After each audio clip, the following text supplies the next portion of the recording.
All right, most important moment. Number 2. Apparently we're canceled. That's right. We talked politics in one episode, and we are canceled. The powers that be said, one political guest, one political episode, too much. So to the 10 subscribers on YouTube, to the 50 followers on SoundCloud, Facebook, I believe we've got 55. To all of our followers, I'm sorry. We went into the political realm and it was a bad idea. All of our sponsors have dropped. All the funding is gone. The show's canceled. Or not. The show's actually not canceled. Sorry. Alright. My bad. But you were listening. And I'm going to talk about misperceptions. What a coincidence, right? Misperceptions with politics. Misperceptions that people have that are politically related regarding political affiliation. But if you haven't had a chance to listen to the episode we did before this, the interview with Phil Anderson, he's running for U.S. Senate. Lots of interesting discussion about political misperceptions, the things that go on in politics that ultimately they lead to corruption. So please check that out. You can scroll back on Spotify, SoundCloud, YouTube, wherever you do follow. We're not canceled. We're actually still trucking. So on this episode, most important moment number 2, I wanted to start with a quote from Governor Tony Evers in the Wisconsin Blue Book 2019-2020. This book, I like this one because I believe, I could be wrong, but this is the first edition. I'm actually in this one because I ran in 2018. And so if you ever run for office, at least in Wisconsin, you get to be a part of history in this blue book. This is something the state of Wisconsin produces. I'm not sure the frequency. It looks like every couple of years, right? But very awesome.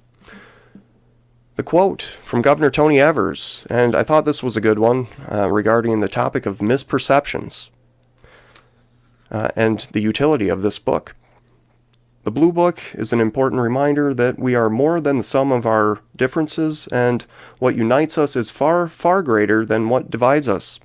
So, whether you're a farmer, small business owner, teacher inspiring kids to be thoughtful and engaged citizens, someone who's considering a career in public service, or a constituent who wants to learn more about your elected officials, or you're interested in Wisconsin's rich history and traditions, the Blue Book serves as a helpful resource to learn all about that, also to respect, appreciate, not just our state, but each other.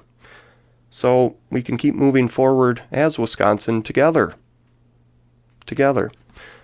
That's a uniting quote. I like that one. And personally, not always a big fan of our current governor, but that quote, very good.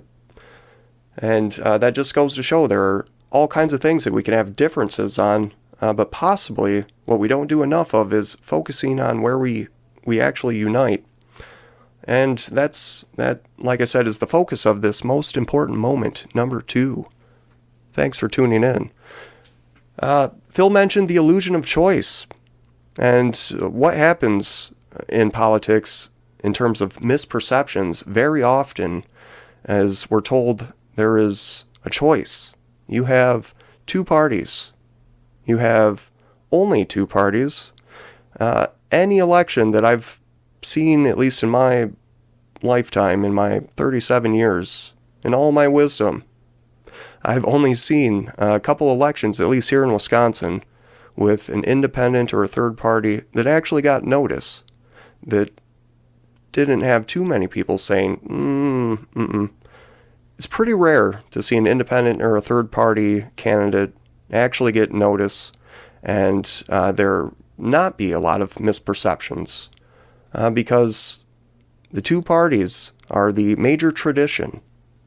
That's the big tradition we have when it comes to politics. It's a tradition that wasn't always just two parties.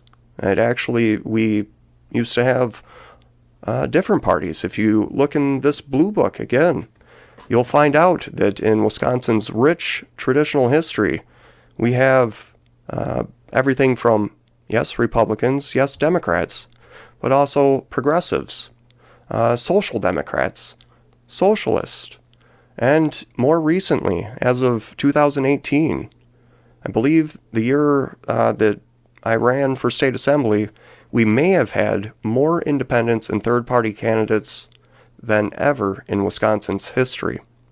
And that's kind of unique, at least from my perspective. When we talk about the illusion of choice, it really is an illusion. And the reason is you actually do have more choices. If you were today to say, hey, I'm a Democrat or I'm a Republican, but I don't agree with my party, I'd like to run as an independent Republican or an independent Democrat, your odds of getting notice you would think would be pretty tremendous. Turns out the odds are almost impossible. And that's why you don't see many dissenting members from the Democrat and the Republican, the traditional parties. Because, as Phil talked about in that episode, one of the times he dropped the mic, and one of those times, he was pointing out the things that happen from our elections all the way up until the person becomes your representative. How many of these people are bought and sold? But what happens when you run as an independent, someone who dissents from the traditions within a major party, or maybe you just outright said, hey, I want to be an independent. A lot of people do say they're independent. But if you say that, you're going to run into a lot of challenges. Funding and support in general. Really, it's impossible to get. You'll find possibly family and friends that'll support you. But the reason is simple. It's a tradition thing. We seem to hang on to tradition so much that currently, where we are in history, as an election is just rolling out, as people are collecting signatures to get on the ballot, early in an election, even then, you'll hear a lot of people say, now's not the time to support a third party or an independent. But you would think, at least I do sometimes, I have a lot, there's so much possibility, so much opportunity. If we saw an independent person, a third-party person, actually win an election and not be beholden to the traditional parties. When's the last candidate that you supported that when they got elected, you genuinely felt that they were not bought and sold? For a lot of you, I can understand you're going to say, Reese, you're stretching it. I know Joe Biden is not bought and sold. I know Ron Johnson never bought and sold. Take your example. Put the name in, insert the name, and really ask yourself inquisitively, critically, is it possible that the person I supported gave in to something that they didn't originally believe in? Did they cave into some kind of outside influence? It's not more than likely that that's a possibility. Chances are the very person you supported said yes to some kind of outside influence, and the results were something you didn't find out about. But there's a good amount of corruption in government, and we all know this. The way to stop it, at least one opportunity, would be to support your independents or third-party candidates. Start looking at or start seeing who's not holding a lot of money behind them, who's not getting support from the major parties.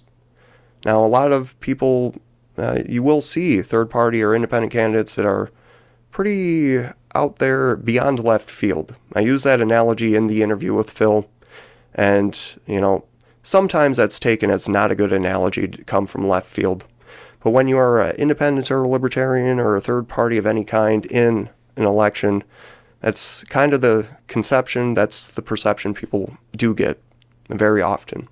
But it's not a bad thing, because we actually know that when you're in that election, for example, the last one, 2020, COVID was all the talk, and rightfully so. But at that time, there was a lot of other things going on, and I bet you can remember. You probably had some issues that were important to you that were not being talked about. That's where candidates who are not beholden to the traditional parties really come in. But, so I think I've drove it into the ground. We've gone on about 10 minutes here. Like I said, politics might not be everyone's jam. Not everyone's interested in politics. There are people who would prefer government to do what it does best, administrate the things it is actually good at, and do so without interfering in my daily life. I don't know if everyone resonates with that idea, but I know I do.